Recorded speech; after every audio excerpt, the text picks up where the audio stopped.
balik lagi di One to Football Podcast Indonesia. Kita lagi mau nge-review match weekend kemarin yang bisa dibilang udah lama nggak kita nunggu match tersebut ya. Kalau gue pribadi, Match apa tuh, Zak? Derby della Madonnina. Oh ya, ini hari ini kita kedatangan tamu, Nandi and Dito. Ya, seperti yang kalian bisa lihat, fans AC Milan dan Inter Milan. Keduanya member dari apa tuh? Nama klubnya tuh? Klub apa nih? Fans klub apa namanya? Klub bolanya? Itu kita kan punya membershipnya klub masing-masing. Oh iya. Kalau misalnya Milan namanya Coro Rossonero sih. Oh, gue aja belum ada. Gue sebenarnya lupa sih namanya. Tapi gue punya kartunya. Oke. Ayo dikirimin gitu lewat pos. Nice. Sebenarnya kalau beli tiket nonton bisa dapet tuh. Iya. Waktu gue nonton, gue belinya pakai ini soalnya tiket Calo. via Oh. Gogo. Iya. Jadi nggak dapet gue, nggak dapet ini untuk dia kan jadinya kan third party kan. Iya. Jadi gue namanya aja gue udah beda. Mhm. Wah, ini bisa nggak ya? Mhm. Tapi gue ngecek Google bisa. Oke. Tapi itu nggak dapet gue jadi kayak. Oke. Nah, cuman uniknya mereka berdua pernah nonton derby tersebut di sana langsung. Gimana? Tahun lalu kita bareng berdua. Oh bareng. Bareng. Bareng. Sengaja soalnya Bareng ya. kita udah kenal dari SMA sih. Mhm. Terus emang dari dulu gue fans Milan, dia fans Inter. Jadi kita sengaja bareng ke Milan cuma buat nonton derby aja sih. Yes, Sama. gimana? Itu bulan Waktu itu Februari tahun lalu. Jadi yang second leg-nya, bukan second leg. First leg-nya. Tahun lalu ya. Second meeting. Second game-nya, iya, second game-nya. Waktu itu justru home-nya Milan yang jadi home. Milan, Nah, Jadi waktu itu Internya jadi away. Tapi lo bisa ngerasain bedanya? Wah enak tuh kalau pas home Beda karena minggu sebelumnya dia waktu itu nggak ikut. Minggu sebelumnya justru Inter tuh dapat home game lawan Spal. Terus gue nonton. Nah itu emang beda sih, kayak maksudnya crowdnya Atmosfernya. semuanya on Inter kan. Mhm. Nah waktu yang minggu berikutnya pas derby justru crowd Milan Milan nih ya? jauh lebih banyak. Oh, Jadi gitu? pas Milan Emang gitu? golin lebih meledak sih. Iya. Padahal itu masuknya home-nya Inter. Enggak. Milan. Oh, Milan. Oke. Waktu itu Internya away. Right. Oke. Iya. Waktu itu hasilnya berapa ya? 3-2 kalau nggak 3-2 salah. Inter menang. 3-2. Serius, seru Iya. banget. Seru banget. Siapa aja yang golin tuh that time? Gue lupa ya. Gol pertama Vecino. Hmm. Habis itu kalau nggak salah dibales sama gol yang kedua tuh si Bakayoko. Gue inget. Gol pertamanya Milan gue lupa. Pokoknya Milan golin. Habis itu Lautaro dapat penalti. Habis itu 3-1 De Vrij golin. Habis itu Bakayoko golin yang kedua. Itu Oke. 3-2. Terus gimana tuh? Atmosfer di sana tuh kayak gimana buat lo, Nan? Jadi itu sebenarnya udah kedua kali sih gue nonton derby. Oke. Jadi yang pertama gue nonton Dua-duanya tuh different home teams atau Yes. gimana? Jadi yang pertama gue nonton home-nya lagi Inter. Tapi gue nonton di Curva Sud. Oke. Kapan? 2017 akhir. Yang bener loh. Dari Gue 2017 juga nonton pas home-nya Inter. Kalah Nah, mungkin 3-2 ketemu juga. tuh. 2 sama. Yang golnya di Kandreva menit ya? terakhir. Golnya Kandreva. Romanoli apa Beda. Zapata. Iya. Romanoli itu dapat menit 94 atau 95 kan ya. 2017. Gue nonton tuh Kita nonton apa yuk? Mereka udah nonton semua. gue nonton November akhir Oktober akhir 2017. Oke. Terus home-nya Inter, tapi gue nonton di Curva Sud dan itu gue bener Lu dapet tiket Curva Sud nih? dapat tiket Curva Mantap Sud. sih. Gue karena nggak dapet, gue duduknya di bawahnya Curva Sud, sama aja bohong gue. Gue ngelihatnya ke Curva North jadinya. Jadi gue ngelihatnya Inter semua. Cuma ngeliat atau bendera Milan turun. Gitu aja. Lo nggak bisa lihat jadinya? Gak bisa lihat. Ribut-ribut doang di atas. Cuman jujur gue capek sih nonton di Curva Sud. Karena 90 menit nggak boleh duduk. Benar-benar harus berdiri. Kita harus benar ngikutin tepuk tangannya, harus nyanyi. Iya, ada kaptennya itu Ya, kan. kalau enggak mereka bakal nunjuk kita. Kayak lu harus kayak ya pakai bahasa Itali, gua nggak ngerti apa kan. Cuman semi marah gitu. Semi marah. Jadi kayak lu harus 90 menit tuh harus full nyanyi, harus full support. Dan itu jujur gue capek banget sih, tapi experience-nya lumayan gila banget. Itu gue benar-benar ngerasain kayak memang derby Milan tuh atmosfernya pecah banget sih. Gila banget sih. Kayak stadium bener-bener rasanya tuh kayak meledak setiap kali gue. Iya bener, itu berasa banget. Iya, dan udah gitu pas gue kebobolan 2-0 dulu kan, meledaknya nyesek tadi. Wah, aduh, kebobolan. Belum petasan.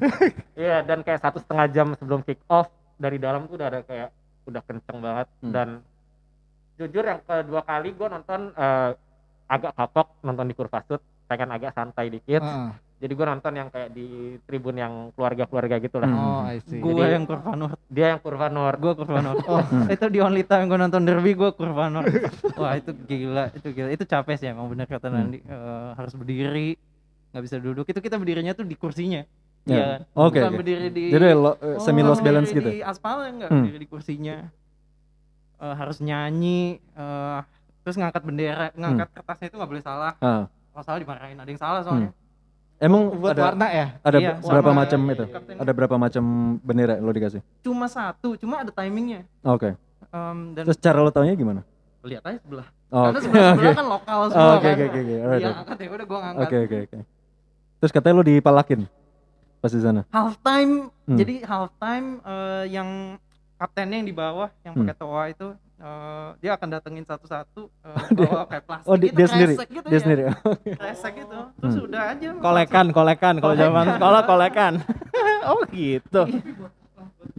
Mungkin untuk bayarin itu si benderanya itu kertas-kertasnya mungkin. Gue keren buat beli, soalnya bir kan nggak bisa jajan.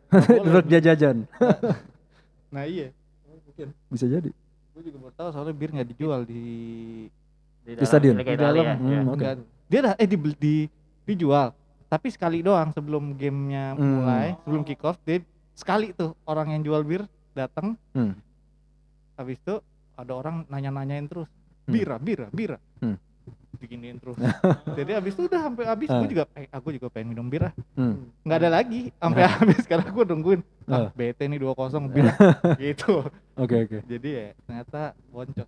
Terus gimana tuh lihat derby kemarin tanpa fans rasanya gimana tuh kalian? Ya kurang afdol sih, cuma namanya kita udah derby ya udah tegang aja sendiri kan. Tetap walaupun apa ya, Inter nggak pernah kalah berapa match terakhir kan lawan AC Milan kan dari 2016. Ya. tetap nggak ada itunya, tetap ada nerves ya maksudnya. Tetap menurut gua dari gamenya juga tetap panas sih. Lumayan wasitnya juga lumayan lose control kan sempat rasanya for both teams. Cuman buat gua personally agak senang karena kan semestinya kandangnya Inter kan. Dan tahun ini kebagian derbynya Inter duluan yang home, terus nanti baru Februari baru di kandang Milan.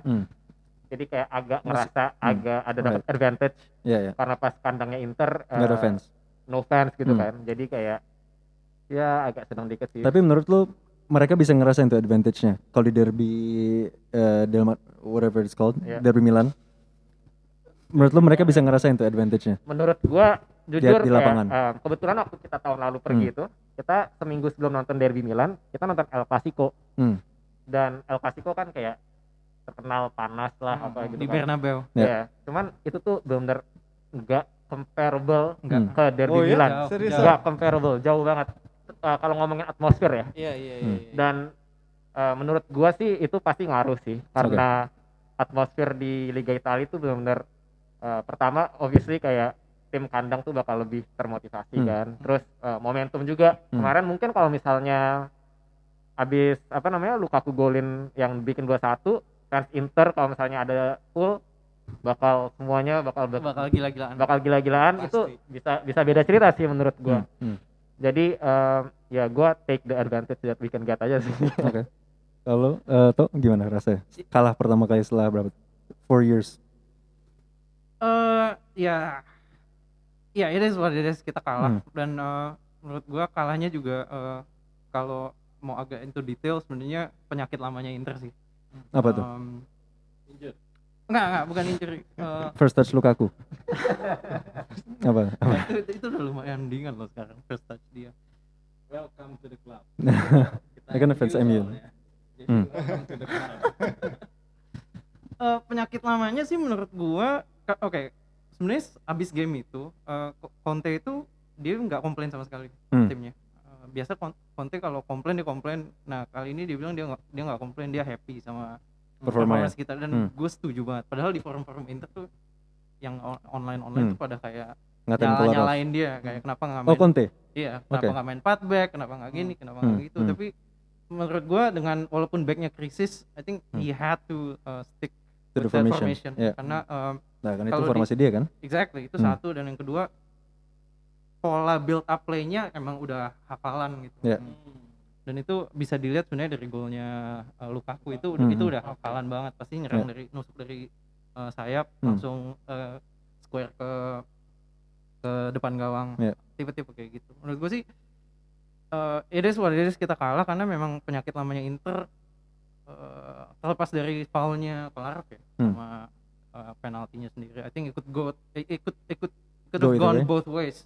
Karena penaltinya aja pertama ditepis gitu. Cuma yang jadi problem adalah situasi sebelum itu. Si De Vrij itu sering banget dia mau coba stop the play 20 yards di depan dia.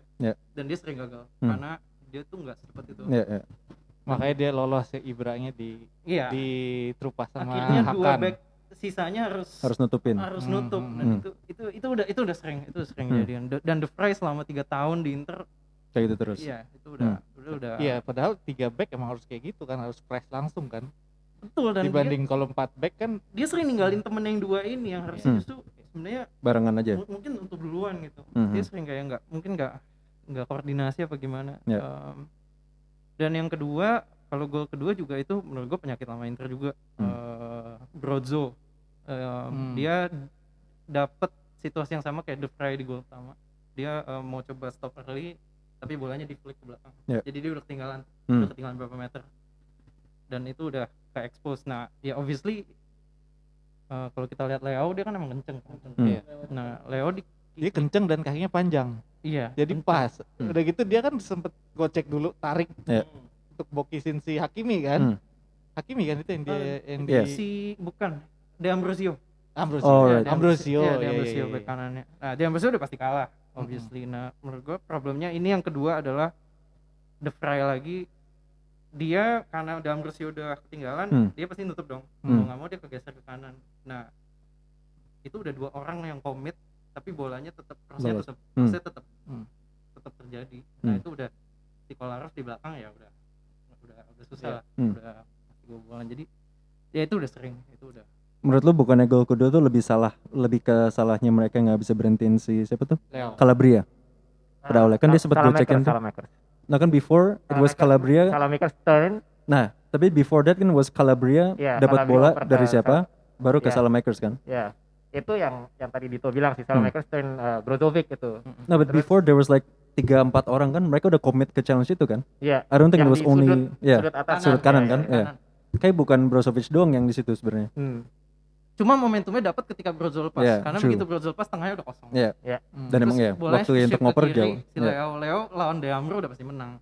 Nah, problemnya menurut gue si De Vrij ketika dia bergeser nutup Leo mau stop bolanya. Karena dia terlalu lambat dan dia memang menurut gue IQ-nya juga kurang. Football IQ-nya emang he's not world class mau gimana pun juga. Timingnya ya salah. Jadi ya akhirnya Kolarov terekspos sendirian sama Ibra ya. Dan itu udah penyakit lama sih. Jadi it is what it is. Jadi menurut lu bukan karena backnya tuh nggak ada leadernya sebenarnya di belakang, sejak nggak ada Godin gitu, they don't have like a real yang ngaturin nih kan? Sebenarnya bukan Godin sih, sebenarnya gue juga sering, gue bahkan sering kayak kalau lagi nonton Inter gue ngobrol sama Vicky gitu kan, kalau Vicky nonton. De Vrij tuh udah 3 tahun di Inter dan model-model kebobolannya Inter tuh sebenarnya lebih kayak dia nggak aware sama blind side-nya dia. Itu udah sering. Terus dia mau coba stop the game early 20 yards di depannya, 15 yards di depannya terus gagal. Beda sama Bonucci sih in terms of timing, kapan harus maju, kapan harus stay. Bonucci jauh lebih bagus. Dan kayak positioning berarti lah ya. Iya, dan itu kan sistem. Jadi semua orang mau nyalain Conte dia mau main 3 back, mau main 4 back. Itu udah kualitas individualnya udah mentok di situ. Jadi ya udah, you have to live with it I guess. Selama masih ada dia, selama Brozo masih jadi regista, situasi-situasi tersebut akan entah terjadi lawannya terus. AC Milan atau lawannya Atalanta, lawannya Sassuolo, bakal kejadian. Tapi lawan Cagliari enggak kan? Belum. Oke. Jadi intinya Conte udah untuk formasi dan taktik udah bagus sebenarnya. Kalau menurut gue udah. Karena udah bagus. Kalau lu lihat statsnya dari game kemarin, it's a tight game obviously. Tapi shots on goal, off target sama on target itu slightly banyakan Inter. Benar, which means memang mereka nge-press banget untuk nyerang, untuk golin gitu kan. Lepas dari chances yang ada nggak masuk misalnya selain Lukaku. Jadi sebenarnya sistemnya tuh udah jalan menurut gue. Cuma bagaimanapun juga lu, I mean obviously kita kalau main bola, you're an offensive player. Kalau belakang lu shaky, lu tuh you rush things, you know, kayak lu lagi coba build momentum tiba-tiba ya bola. Ngerti nggak sih? Jadi you start rushing things again. Dan ya gue sih kasihan sama yang di depan ya, kayak model-model Lukaku, Lautaro gitu-gitu. Karena basically the guys at the back they've let them down. Dan selalu lagi. Oke. Terus gimana menurut lu, Nan? Jujur gue agak kurang setuju sih sama apa yang Dito sampein. Makanya diem aja dari tadi. Iya, makanya diem aja. Inilah makanya nonton derby bareng. Bagus. Jadi gini dong. Kalau menurut gue ya sebenarnya ini urusan tim mereka sih. Dan menurut gue Conte agak terlalu stubborn sih, agak terlalu keras kepala. Maksain main 3 back, maksain Kolarov. Umur berapa Kolarov sekarang? Main, kalau misalnya gue jadi Ibra sih gue seneng banget ya. Lihat one of the 3 center back tuh Kolarov sama De Ambrosio ya. Itu dua-duanya bukan posisi mereka sebenarnya main di 3 back itu. Wing back kirinya juga Perisic yang menurut gua ya kemarin lumayan bisa di neutralize lah sama Calabria. Dan ya gua tahu sih kayak Inter kan memang Bastoni, Skriniar itu kan first selectionnya mereka ya semestinya. Cuman knowing mereka absen tapi Conte masih stubborn dengan main 3 back, ya menurut gua itu resikonya dia gitu. Dan menurut gua salah satu worst performer di game kemarin tuh Kolarov menurut gua. Dan ya dia ditaruh di posisi itu ya menurut gua itu salah satu tanggung jawabnya Conte sih. Tapi bukannya emang itu posisinya dia? Enggak, dia kan semestinya back kiri kan. Dia left wing back. Ya. But musim ini emang dia udah main jadi left wing back. Bukannya selalu jadi left center back musim ini? Iya, karena left wing back sebenarnya stoknya juga lumayan sih, ada Ashley Young ya. Cuman setahu gua tuh dia dibeli sebenarnya buat cover Ashley Young. Mestinya. Nah, tapi sebenarnya main 3 back itu jadinya ada dampak lainnya.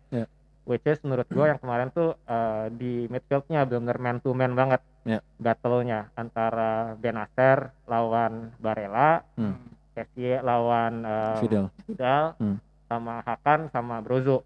Dan jujur at least menurut gua di first half ya itu Milan midfieldnya tiga-tiganya lumayan dominate sih. Those particular man to man match up ya. Vidal lumayan struggle lawan orang yang bisa as physical nyamain dia ya. Terus Barella, Benacer menurut gua kemarin bagus banget mainnya. Again dia udah lagi top form banget. Dan first half Hakan benar-benar kebantu sih karena Benacer dan Kessie performanya lagi bagus, jadi create space buat Hakan to do ya what he does. Hakan stuff lah dari posisi number 10 gitu. Jadi menurut gua ya itu salah satu dampaknya dari dia Conte maksa main tetap dengan pola itu gitu. Cuman ya mungkin karena lack of preseason juga, jadi mereka mungkin nggak ada plan B atau apa, gua nggak ngerti sih. Ya itu urusan mereka lah. Cuman menurut gue itu lumayan play big factor sih di pertandingan kemarin. Menurut gue ngeliatnya kemarin tuh kayak ada 2 babaknya lumayan beda ya. First half gue liat Milan lumayan dominan, second half Inter lebih nyerang. Cuman tadi kalau misalnya Dito kan sempat bahas tentang shotnya banyakan Inter. Cuman shot lumayan misleading menurut gua. Kalau gua ngelihatnya lebih suka expected goals. Kalau kita lihat expected goalsnya dari game itu tuh lumayan sama, dua-duanya around 2.5 each. Tapi kalau in expected goals mereka ngitung penalti nggak? Mereka ngitung penalti, betul. Mereka ngitung penalti. Jadi apa namanya, more or less, tapi kan ya penalti is still a goal scoring chance, right? Jadi menurut gua lumayan berimbang lah in terms of chances. Cuman ya kita lumayan beruntung aja, terutama yang peluangnya Hakimi terakhir sih. Itu menurut gua best chancesnya mereka sih. Nyundul kan? Iya, nyundul ya. Iya. Dikiranya Lukaku-nya offside, ternyata dia nyamber dari belakang itu. Iya, betul. Itu menurut gua kita lumayan ya bisa dibilang beruntung lah. Cuman these things can happen. And ya jadi ya we'll take it sih. Gue lumayan senang banget ngelihat Saelemaekers juga. Menurut gue dia underrated banget sih. Dia kayak ada, gue baru baca stats dia 20 semenjak dia ke Milan 22 kali dia main 0 loss. Mungkin kayak orang baca kayak Saelemaekers apa sih kayak gunanya dia gitu. Cuman menurut gue intangibles-nya dia during Milan punya possession tuh bagus banget. Dia always create space for others sih. Dia kayak selalu put himself in position di mana dia bisa dapat angle of passing gitu. Walaupun mungkin ya kadang-kadang dia nggak dapat passing ya, cuman menurut gua these kind of small details tuh lumayan ngebantu sih. Jadi it's a really good start buat Milan. 4 menang dari 4 kali main. 20 game nggak kalah. Ya moga-mogaan bisa jadi apa namanya, platform yang bagus buat season ini sih. Oke, that's good. Jos, gimana tanggapan lo sebagai fans Milan? Pertama-tama gue nggak nonton sih, nggak nonton live. Gue udah bilang, gue nontonnya di live ticker ya, karena gue selalu setiap gue nonton Milan main, apalagi lawan derby, pas derby gue ngejing selalu kalah gitu. Jadi dia nggak pernah menang gitu. Sampai gue nonton langsung pun seri gitu kan. Sampai gue nggak nonton nih. Kebukti kan, menang kan. Gue nggak nonton kan. Nontonnya di apa aja? Siapa tahu mereka mau sponsor kita? Nontonnya lewat apa? Gue nonton di OneFootball live ticker ya. Live tickernya OneFootball. OneFootball ini one-two. Tolong kerjasamanya one. Ya jadi ya gue nggak bisa pembahasannya Nandi sama Dito sih lebih dalam sih ya. Gue soalnya cuman nonton, gue nyari full game-nya nggak dapet. Gue cuman dapet highlights yang extended doang 9 menit, tapi itu juga nggak begitu bisa ngeliat kayak yang lu bilang dari awalnya Saelemaekers gol kedua tuh. Yang gue cuma lihat itu dari operan Hakan doang. Dari operan, sebenarnya kan dari Hakannya siapa gue lihat tuh. Itu dia, jadi gue cuma lihat kayak 2 orang sebelum gol doang aja paling mentok gitu kan. Jadi ya itu dia kan, gue deg-degan karena tahu-tahu loh kok langsung di satu langsung dibobolin Lukaku nih. Ya ini nih jangan sampai nih. Habis itu si Aryo udah bilang waduh permainan Milan udah mulai gini nih. Gue kayak aduh. Terus ada WhatsApp juga sama temen gue yang gemar Juve. Wah Milan bisa menang banyak nih, pertama ngomong gitu kan. Ya mudah-mudahan gue gituin. Terus dia bilang ya kebobolan. Ya permainannya udah begini Jos gitu. Gue aduh. Tapi ya ternyata ya udah tetap gua nggak main, kayak nggak nontonin. Tapi tetap mantau WhatsApp, mantau itu gitu. Walaupun nggak nonton. Oh ya, gue lupa nambahin satu hal yang pasti, kita 4 game 4 kali menangnya juga bukan poin gratisan lagi. Nggak kayak Juve tim sebelah. Ya itu parah sih. Apa Napoli ya? Napoli mainnya kayak gitu kan. Apa kita bahas Napoli aja nih, gimana? Nah terus jadi menurut kalian di tim masing-masing siapa sih di musim ini game changernya, siapa sih yang paling berperan lah, 1-2 nama deh. Gimana? Tok? Yang menang dulu deh. Tuan rumah dulu. Oke, tuan rumah dulu. Kalau iya. Licik ada juga point ya. bovingnya. Oke. Tuan rumah juga ya kan. Boleh. Oke. Kalau menurut gua game changernya dari ya gue bilang sih dari 20 pertandingan yang kita nggak kalah itu ya. Tapi itu musim lalu, jangan dibahas. Iya. In the Ya, past kita maksudnya move on dong. Itu Based on that. itu base-nya. Oke. Itu base-nya. Oke. Menurut gua itu adalah Casey Benacer. Dua orang itu tuh. Oke ya. Iya kan? Ya selalu gua ngomong kan ini benar.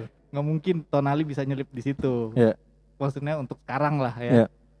Karena ya gua udah bilang kan, walaupun back kita Sampah. nggak ada depth, nggak sampah. Romagnoli dan Simon Kjaer menurut gua nggak sampah. Cuman ya Romagnoli suka kadang-kadang blunder.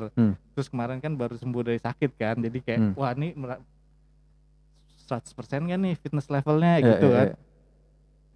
Tapi gue percaya udah diredam dari dua depan itu, dua DMF itu, DMC dari si Casey sama si Benacer. Itulah game changer gue menurut gue sih itu sih, dua orang itu sih. Oke. Gimana menurut lo, Nan? Kalau gue klise sih jawaban gue.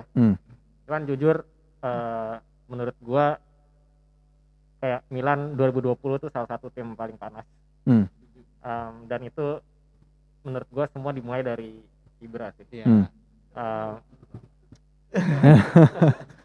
Menurut gue Ibra bukan hanya permainan di lapangannya sih.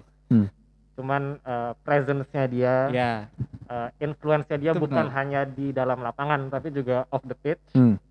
Menurut gue pemain-pemain Milan tuh sekarang core-nya lumayan banyak pemain-pemain muda yang lumayan nggak banyak berpengalaman lah bisa dibilang. Dan ada presence Ibra tuh benar menurut gue ngerubah mentalitasnya, ngerubah belief-nya juga. Dan dia juga masih bisa back it up dengan performa yang sesuai. Di umur 39 masih golin 2 di derby. Dia waktu kemarin first game juga dia masih golin 2 sebelum kena covid. Kena covid langsung main langsung golin. Menurut gue ya dia benar-benar game changer banget. Ada kemarin gue baca kutipan dari siapa ya, Zaccheroni kalau nggak salah. Iya, dia bilang mau ngomong nih. Dia bilang transfer Ibra itu lebih ngerubah landscape Serie A dibanding transfernya Cristiano. Dan mungkin itu benar. Karena tanpa Cristiano pun Juve menang Serie A berturut-turut kan. Dan ya ada Cristiano menang lagi. Cuman mungkin intinya di transfer kan bukan Serie A sebenarnya. Iya, betul. Cuman mungkin impact Ibra ke liga itu dalam berapa bulan ini 1 tahun inilah, hampir setahun ya, udah benar-benar kerasanya gila banget sih. Dan gue jujur gue salah satu orang yang gue suka Ibra dari dulu karena dari zamannya dia Milan dan lain sebagainya. Cuman gue salah satu orang yang kayak seriusan Ibra umur 39 gitu kan. Gue skeptis. Cuman dia benar-benar Benjamin Button sih. Kayaknya dia tetap walaupun umur 39 cuman masih benar solid banget performanya. Setuju sih, karena apa yang gue rasain pas di Ibra masuk United pun itu. Jadi, emang sebelum Ibra masuk tuh MU peringkat ke berapa? Enggak, lebih kayak ke sisi positifnya aja. Kayak euforia kita nih fans United tuh masuk Ibra tuh wow, kayak gila United kedatangan Ibra. Kedatangan Ibra dan orang-orang lain yang bukan fans United pun jadi penasaran, ngikutin gitu. Ibra efek lah. Gitu kayak apa ya? Kita aja nonton tuh kayak gue sendiri nonton United tuh kehilangan sosok yang tengil di lapangan. Sosok yang kayak kita tunggu-tunggu dia bakal ngapain. Dia bakal kalau golin bakal ngapain. Kalau di senggol lawan dia bakal lawannya gimana gitu. Itu lumayan kehilangan banyak kayak gitu. Terus Ibra masuk, ya kita mendapatkan itu. Kita mendapatkan apa ya? Kayak nontonnya aja semangat gitu. Ngelihat Ibra main tuh kita jadi kayak gitu loh. Kayak itu kan pernah kita bahas ya di podcastnya kemarin tentang si Ibra masuk United ini ya. Ternyata di umur 38 39 masuk ada di Milan lagi, ternyata nanti ngerasain hal yang sama ya. Nah cuman impact nyatanya tuh Ibra pas di MU itu kayak apa? I mean what position were they before Ibra came? Ini kita lagi derby Milan dulu. Ini lagi derby. Gue cuma mau nanya mereka peringkat ke berapa? Biar dibandingin sama Milan. Nggak inget sih. Mungkin berapa? 6, 7? Abis itu kedua kan? Dia lolos CL kan? Seingat gue dia Ibra di United tuh terakhir MU menang Europa. Top 4 menang juga. Carling kalau nggak salah ya. Dia golin di final tuh. Nah, mereka kedua kan itu musim itu. They were second kan. Mereka finish second. Nah, sebelumnya mereka mungkin kayak 7th or 6th kan. Iya. Nah, kalau di Milan kan tahun lalu itu ya segituan juga 7 or 6, terus dia 6 ya. Masuk Tapi Eropa kan. 6 itu tuh karena kita semenjak Ibra masuk win streak lumayan besar ya semenjak Ibra masuk. Nah, si 22 game itu dia terlibat dalam berapa match dari 22? Hampir semuanya itu Ibra main. Dan 20 game unbeaten. 22 kan yang Saelemaekers kan. Saelemaekers unbeaten. Kita sempat kalah lawan Inter. Itu in between dari tahun 2020 mulai itu salah satu, gue lupa deh, sekali kalah atau 2 kali kalah, salah satunya lawan Inter itu. Right. Dan itu kan Ibra sempat golin juga sebenarnya di derby gitu kan, cuman kita nggak bisa ditengilin sama Lukaku. New King in town. Cuman kan kita udah dibalas. Kalau di Milan tuh nggak ada King kan, adanya God. Habis itu Instagramnya Lion. Iya. Lagi mangsa anjir orang nih. Dan menurut gua sekarang Milan 20 games unbeaten tuh nggak bakal terjadi tanpa Ibra sih. Oh, oke. Iya sih. Mungkin. Nah, gimana menurut lu? Itu baru Ibra. Oh, satu lagi.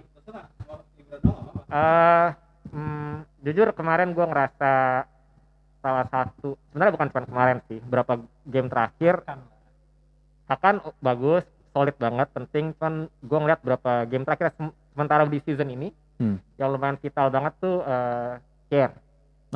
Karena kan sempat Romagnoli absen juga.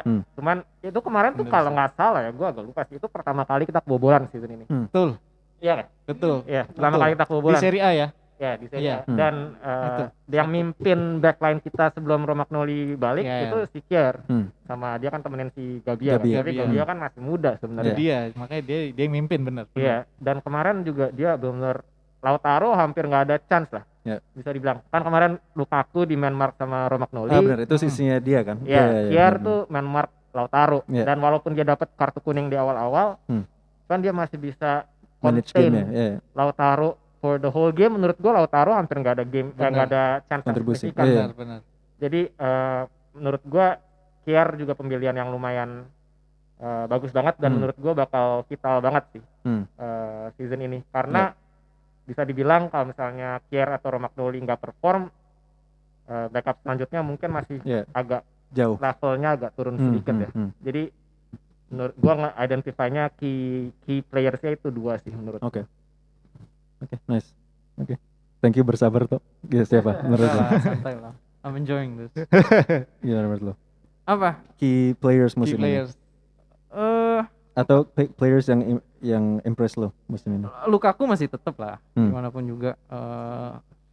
I think since the second half of last season he's been more consistent, I think, with his plays. Tapi kan itu main lama ya. Kalau yang menurut gua sebenarnya additional key players itu satu, Hakimi, obviously. Itu bikin kita dalam certain situations yang tadinya nggak bisa jadi bisa. Contohnya kayak model-model switch play tapi yang through ball.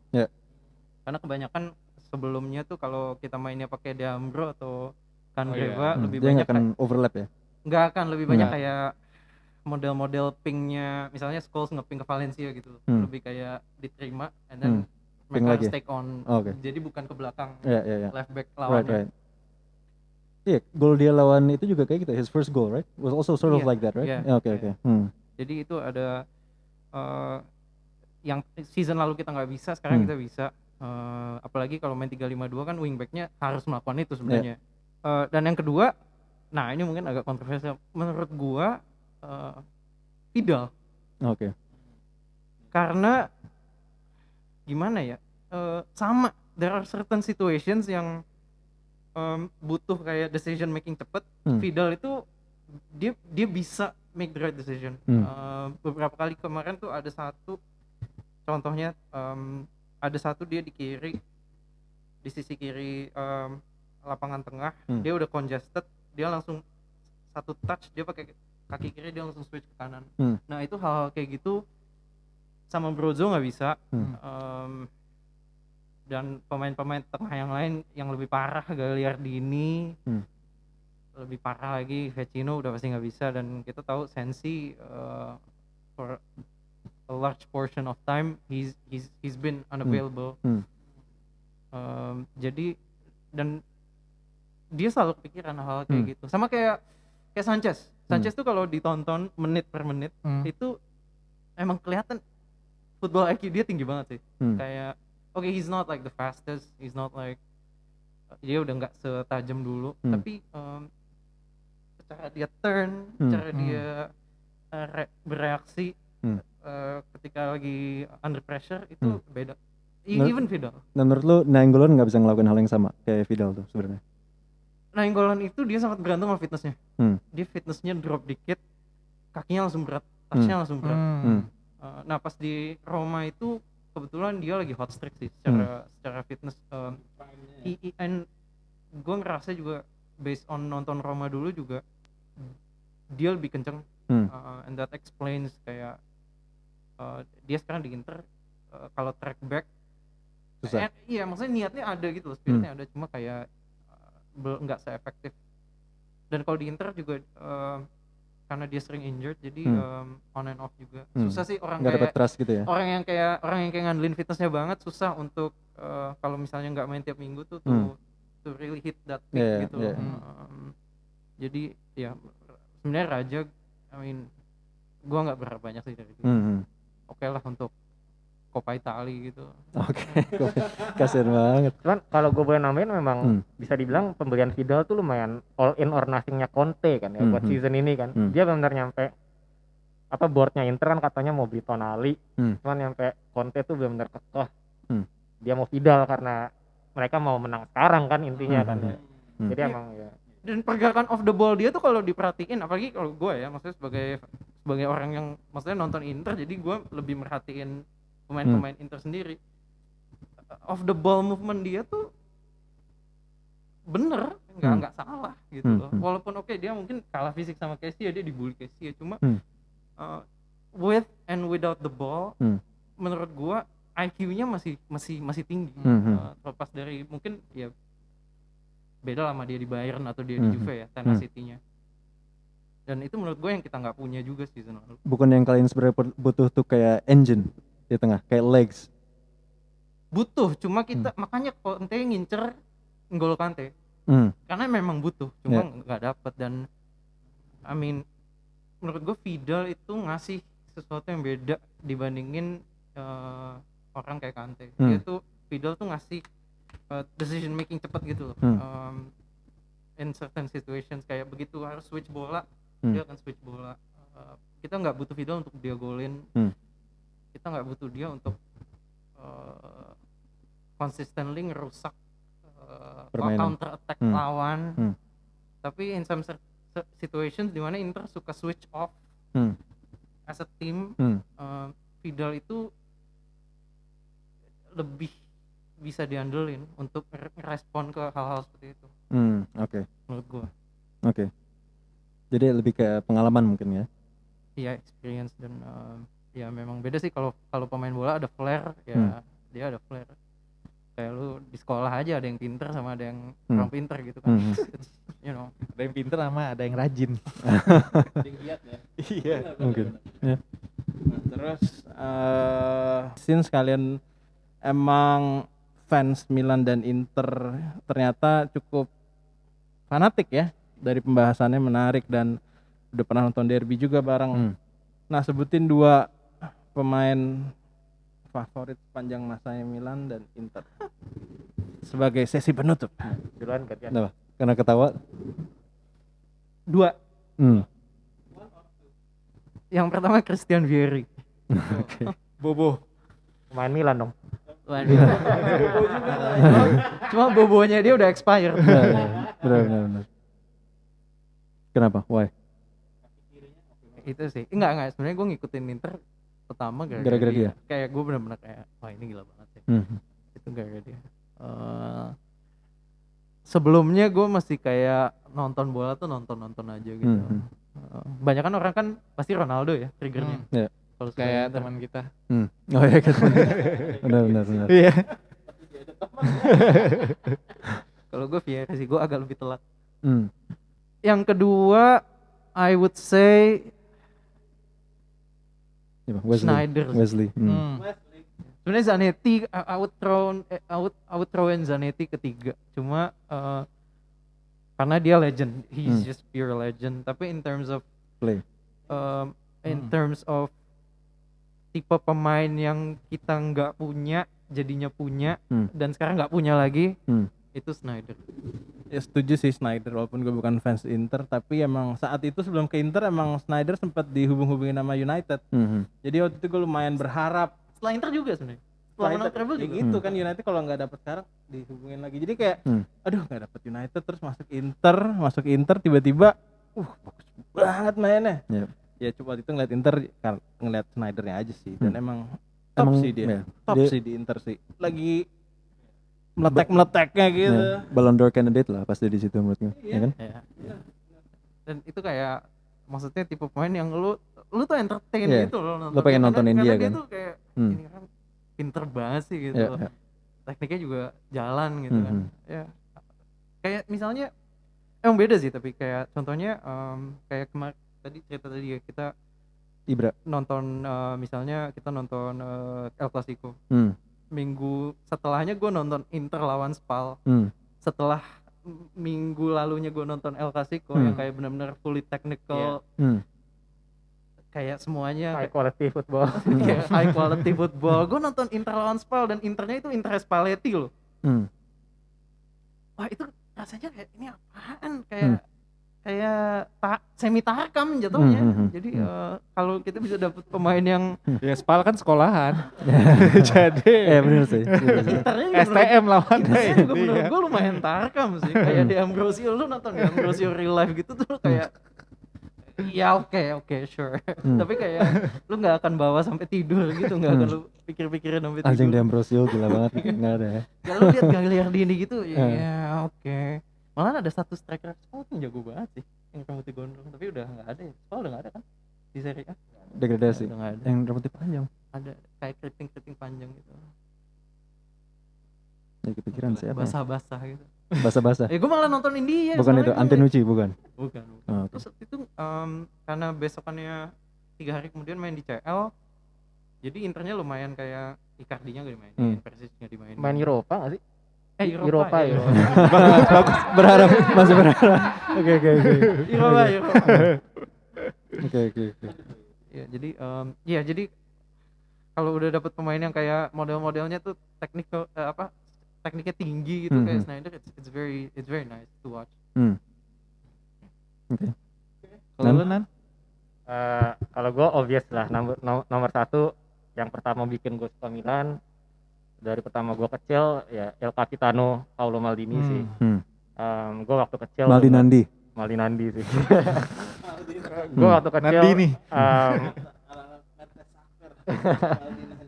gue lihat dia kayak bener kayak kerasa lah bener true captain, true leader. Dia menurut gue embody the club, the class, dan walaupun mau menang mau kalah, last game dia di bu sama Kurvasut, cuman dia always masih kayak hatinya dia tuh bener Milan banget. Dan ya growing up gue bener ya big part of my life ya Maldini gitu. Dan big ya zaman bisa dibilang kemasan lah, menang berapa banyak Champions League. Istanbul pun dengan situasi yang kayak gitu dia juga golin, jadi masih ada good memory juga in a way. Dan Indian juga 2007 bisa balas dendam. Jadi Maldini emang buat gue salah satu pemain favorit gue all time sih. Yang kedua ya mungkin di era-era itu juga mungkin gue bisa bilang kayak Kakak, Shevchenko gitu kan, yang standar lah, yang obviously jago gitu. Cuman buat gua mungkin Ambrose ini jangan bilang. Enggak. Oh, oke. Favorit gua itu Pipo. Pipo. Super Pipo. Gua ngelihatnya gue ngeliat agak a bit of myself di dia gitu. Kayak dia orangnya kurus-kurus gitu. He's not the most athletic. Main bola juga skillnya juga nggak ada skill. Cuman somehow dia based on sheer grinta aja, sheer will. Itu kayak ya golin aja gitu. Dan naluri aja intinya dia. Iya. IQ sih, IQ dia tinggi sih. Gua intangible sah. Mau kita bilangnya IQ apa, gua nggak bisa, nggak bisa translate it. Insting atau apapun itu, cuman Inzaghi tuh he's always there gitu. Dan 2005 kita kalah lawan Liverpool, Inzaghi nggak ada. Crespo yang main, cuman dan itu jago sebenarnya. Cuman banget sebenarnya. Gigitnya tuh beda. Dan 2007 dipimpin sama Pipo, 2 gol dia di final. Jadi gue benar dan final game dia juga epic banget, dia golin volley kan. Jadi gue benar ada sentimentality lah sama Pipo sih. Pas kita nonton derby dia ada kan? Ada ya. Jadi pas kita nonton derby itu ada kayak malam penghargaan squad Milan juara Champions League 2007. Milan home. Jadi ada Pipo, ada Nesta, ada siapa lagi ya? Ambrosini. Itu kan gua duduk di kurva North. Lo bisa lihat Dibu parah. Tapi lo bisa lihat itu nggak? Lo bisa lihat similarity antara Inzaghi sama Thomas Muller nggak? In a way ya, kan kalau Thomas Muller kan the cool wordnya Raumdeuter kan. Space investigator. Gua ngelihatnya Inzaghi juga sebenarnya in a way juga dia space investigator, walaupun space investigator kalau di FM ya, space investigator / poacher sih kalau Inzaghi ya. Cuman ya mungkin gue bisa bilang Thomas Muller is the better player. Cuman ya buat gue karena teknik wise Thomas Muller is much better lah dibanding Inzaghi. You think so? Inzaghi the best goal scorer, better goal scorer. Tapi menurut gua Inzaghi walaupun tekniknya not as good as Muller, somehow dia bisa aja golin terus gitu. Iya itu maksud gua. Jadi kayak I don't know if he's the better goal scorer sih. Gua nggak bisa bilang dia better goal scorer sih. Cuman ya kalau lo lihat orang tap in atau apa gitu pasti ingetnya Inzaghi nggak sih? Atau kayak orang yang pas banget offside, hampir nggak offside, pasti Inzaghi kan? Iya, makanya menurut gue he get the job done. Intinya. Tapi tipe pemain kayak dia di masa sekarang bisa survive gak? Ya mungkin Vardy kali sekarang kayak gitu. Vardy menurut gue beda karena Vardy tuh dia pace-nya gila. Dia masih giring kok. Vardy masih giring. Inzaghi gak punya pace kayak Vardy. Oh mungkin itu kali si Glenn Murray kali kalau mau. Dia skillnya apa coba? Pas buat Brighton, apa deh? Kalau dengar dari cerita bokap, dia miripnya tuh dulu main Jerman. Gerd Müller. Itu ngarep sih kayaknya. Cuman dia Gerd Müller lebih ini kan. Gerd Müller sih. Dia kan bisa golin juga kayak mata ada di belakang gitu kalau Gerd Müller. Tapi Gerd Müller different level. Jumlah golnya juga. Zaman dulu beda. Kalau Gerd Müller ya udah. Enggak, menurut gua enggak ada IQ. Emang lo pernah nonton dia main? Enggak, karena dia enggak jadi habis itu dia jadi pelatih atau apa gitu-gitu nggak yang main. Dia ada masalah itu, dia ada masalah alkoholism. Makanya habis itu dia dikasih penghargaan sama Munchen, dikasih job sebagai coach aja. Habis itu jadi scout atau apa gitu kalau nggak salah. Tapi ya sih pandangan Inzaghi-nya bener sih. Maksudnya Inzaghi pas di Juve dulu nontonnya tuh kayak agak gitu sih, kayak agak gitu. Tapi pas di Milan kayak jadi gitu Inzaghi-nya Piponya. Bukan karena rambutnya? Enggak. Bisa rambutnya jadi. Sama di Juve sama ya, di maksudnya Milan. Cuman kalau di AC Milan kan rambutnya gitu semua kan. Jadi ternyata nggak terlalu iu. Pada masa itu. Iya. Pada masa itu rambutnya sama semua. Makanya. Jadi kayak pandangan yang tadinya cukup negatif tentang Pipo di Juve tiba-tiba pas dia ke Milan tuh turns out menjadi positif dan enak banget dilihatnya. Sempat ada itu nggak sih? Sempat ada kayak negatif itu nggak pas Pipo pindah ke Milan? Enggak sih. Jujur di Serie A tuh between Milan, Inter, Juve itu lumayan banyak santai. Pemain yang interchangeable ya. Zlatan. Even pada masa itu loh, sebelum masa Zlatan. Baggio misalnya. Benar. Terus Ronaldo Iya. kan Milan, Inter, Sidor, Pirlo. Pirlo juga tiga-tiganya kan Milan, Inter. Iya, benar. Jadi ya. Tapi kalau Inter sama Milan ada yang langsung nggak ya? Nah, itu Helveg. Pirlo kayaknya langsung. Kalau Pirlo kan Milan ya. maksudnya Iya, kalau Pirlo sama Juve kan langsung kan. Kalau Inter sama Milan kan Sidor, kalau bener. Pirlo, langsung ya itu lah. Langsung, seingat gue langsung. Helveg kalau nggak salah. Sidorf tuh Real Madrid, Inter dulu baru ini ya. Iya. Terus Francesco Coco. Udah banyak tuh. Dulu gue suka Banyak tuh ya. Koko nomor 77 Fieri langsung. Karena itu langsung. langsung ya. Milan tuh Soalnya kayak walaupun kalau kayak Ronaldo, Ibrahimovic kan nggak langsung kan. Nemplok dulu di mana baru Iya. Terus lu inget Taribo West nggak? itu juga langsung. Itu back gue tuh juara kompetisi WE tuh. Asli pakai Nigeria juara backnya Taribo West. Apalagi ada banyak. dan menurut gue itu sih memang beda sih, walaupun mungkin kalau misalnya secara atmosfer pas derby Milan rasanya gila. Cuman between fans Milan dan Inter tuh ada kayak sedikit apa ya, kayak Respect. family relationship lah. Oke.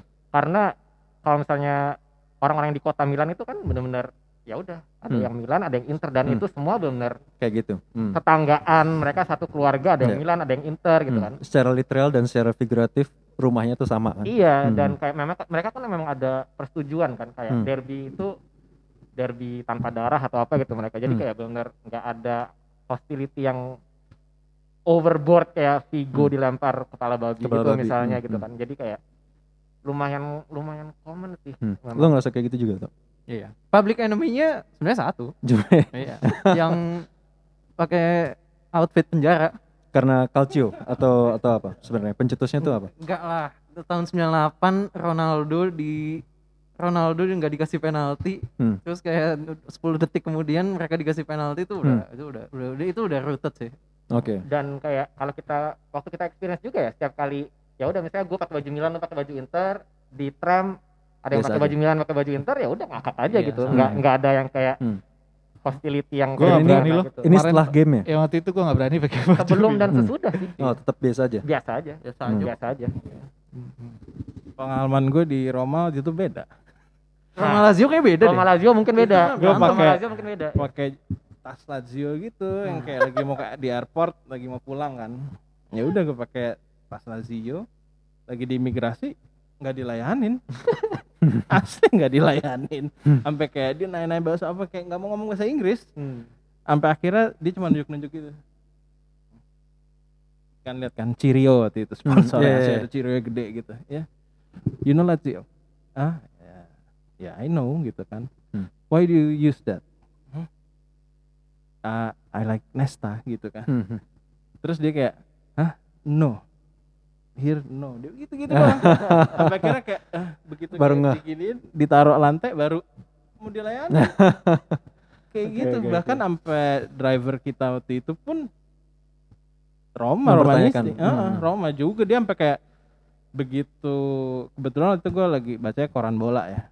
Jadi begitu dia ngobrol-ngobrol bola, dia bahas ini ada promising young star, ya kan, Casano. From Bari. Dia kayak, you know, wah Indonesia ngomong. Langsung diajak lah ke Olimpico, itu kemana segala macam. Jadi ternyata di Milan tuh nggak gitu ya? Nggak. Bahkan kita banyak ngelihat kayak orang pacaran. Cowoknya baju Inter, ceweknya baju Milan gitu ya. Udah mereka santai aja. Itu lebih gemes pacarannya. Gue itu malah terteror pakai baju Inter pas gue nonton di Curano. Karena itu isinya benar-benar ekstremis yang benar-benar lokal banget. Yang nonton bola tuh udah buka-buka baju. Berani pakai baju Inter. Gue sama istri kan. Jadi jangan cari masalah di jangan cari masalah sama Akamsi deh, lagi mainnya di kandang Inter lagi kan. Jadi belum tahu apa-apa. Sebenarnya lumayan safe. Tapi gue bawa. Jadi pas duduk gue pakai, pas keluar gue buka lagi. Di bagian yang netralnya juga Inter sama Milannya nggak dipisah kok. Oh iya enggak. Gue dapetnya netral tuh, bagian netral. Waktu gue nonton tuh ada keluarga dari Jerman, kayaknya kan Inter tuh banyak lumayan Jerman kan trio dulu, Jerman tahun 90-an ya. Ada Ada satu keluarga dari Jerman, padahal itu kandangnya Milan dan di daerah, bukan di Curva Nord dia duduk. Cuman ya udah gitu. Mereka foto-foto aja, Inter menang lagi kan habis itu. Jadi kayak santai sih gue ngeliatnya. Walaupun pas pertandingan mulai perang. atmosfer buat gue Dance. personally, gue belum pernah ngerasain atmosfer sepanas itu. Dinyanyiin gak lu pas turun? Nyanyian apa maksudnya?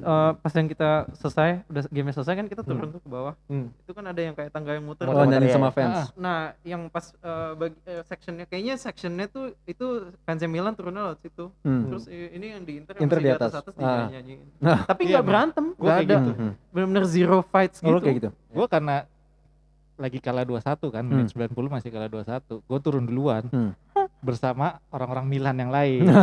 Jadi kayak ya kita turun dulu. Soalnya gue pengalamannya pas kesana gue nggak dapet kereta, Oke. full banget. Ya. Karena gue datangnya tuh dari Duomo kan. Jadi bukan dari kereta awal. Nah gue nggak dapet tuh. Rame semua Inter atau Milan gitu. Pokoknya rame, gue sama istri gue. Aduh jangan desek-desekan. Jadi gue nyampe ke stasiun kedua dari yang terakhir tuh, baru gue jalan kaki. Nah, gue mikirnya daripada gue susah dapet kereta, gue keluar duluan deh. Ya udah gue keluar duluan. Pas keluar duluan ternyata stasiun itu ditutup kan? Lu ditutup gak waktu itu? Kita nyampe Pas San keluar. Siro sih. Iya. Kita Nggak, nyampe San Siro. tapi kita naik tram habis itu. Karena Pulangnya kita naik tahu tram dari depan kita San tahu Siro. stasiun pasti Oh pasti iya, rame stasiun banget. yang Oh, oke. pertama dari San Siro kan ada di depan Yang San Siro kan turun, ada kan? Yes. Itu ditutup. Gue nggak tahu itu gimana Terus gimana caranya. pulang? Akhirnya gue muter. Ya gue akhirnya gue jalan lagi ke yang stasiun kedua. Tetap stasiun kedua juga. lebih jauh ya. Lebih jauh. Karena gue pikir wah rusun itu. Habis itu Ya. pas gue turun ribut. Hmm. Wow. Kenapa nih? Gol kan ternyata. Oh, Si Romagnoli apa Zapata itu Ah. kan ngegolin kayak. Habis itu langsung Gue nggak inget sih game itu. cek live score. Wah, gol lagi enggak. Nonton tapi Oh, yang salto Bener-bener. bukan sih? Salto atau volley gitu kan? injury time plus 3 apa iya. itu. Ya kan? Salto atau volley gitu kan? Iya, volley, Oh, volley. oke. Romagnoli Gue inget, volley, iya. kalau salah ya. Thank you Nandi, Dito udah datang di podcast kita. Jadi tamu. Belum bintang kan masih. Nanti kita tag Instagram ya di sini kali ya, buat mereka. Iya. Tapi boleh lah untuk Nandi bintang tamu lah. Ibrahimovic loh. Rambutnya Wah, tanalis. tadi gue sebenarnya kesini gue udah kayak, aduh, gue ada ikat rambut nggak ya? Gue pengen kayak Ibra gitu. Oh, Cuman ternyata rambut gue belum cukup panjang. mending lu di braids biar kayak Casey. Kayak Diego Laxalt. Wah, itu keren sih. Itu lo keren sih. Laksal tuh masih nggak sih? Masih man. Masih is there. Di Itu ex Inter. loan kan? Ex Inter. Ex Inter. Ya udah. Udah.